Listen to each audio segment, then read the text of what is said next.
સુરતની જામિયા દારુલ કુરઆન ટ્રસ્ટના ટ્રસ્ટી બીજુ અમદાવાદમાં ટ્રસ્ટ બનાવીને મકરબામાં ખરીદેલી કરોડો રૂપિયાની મિલકતો બોગસ દસ્તાવેજોના આધારે ટ્રાન્સફર કરાવી લેવામાં આવી હતી।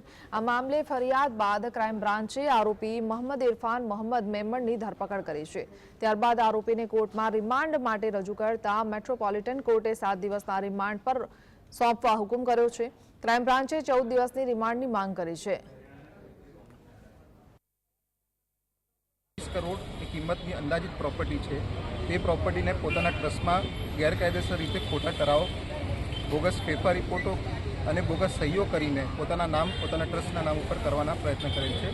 तदुपरांत आज मदर ट्रस्ट है तेना 75 करोड़ रुपयानी 75 लाख रुपयानी आसपासनी जे मातबर रकम ये मदर ट्रस्टना सम्मति वगर पोताना ट्रस्ट में ट्रांसफर करीने पोते गैररीतिओ आचरेल छे। एथी डीसीबी पोलीस स्टेशन द्वारा तेनी अटक करवामां आवी।